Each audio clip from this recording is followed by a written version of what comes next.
Okay guys, so meron tayong Mazda 3 2015 model. So may undernight ulik sa ating engine cooler.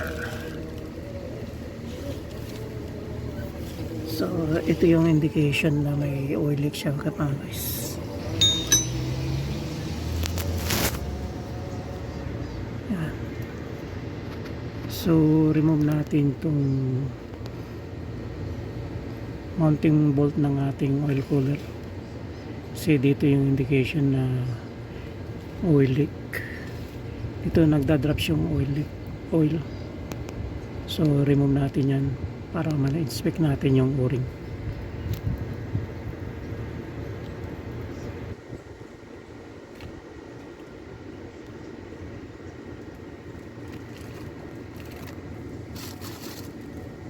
So gagamit tayo ng 15 mm na combination wrench, okay? Para malusan natin yung mounting bolt.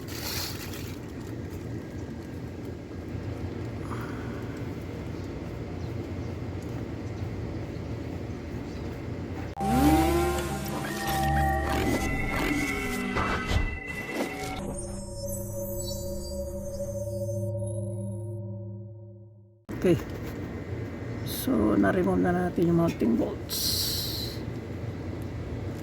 Uy.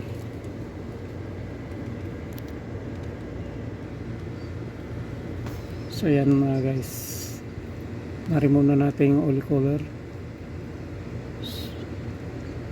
So cause ng oil leak yung dalawang o-ring, masyado nang na-compress, so kailangan natin palitan.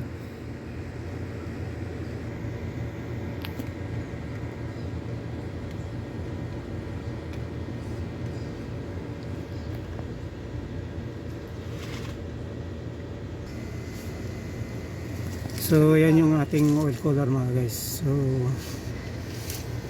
meron tayong o-ring. Itong o-ring na to, so masyado nang na-compress, so kailangan na palitan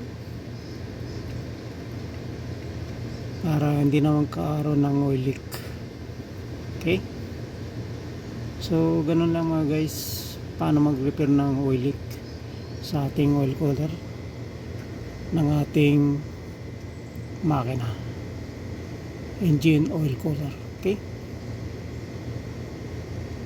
so thank you for watching mga guys, see you next video tutorial.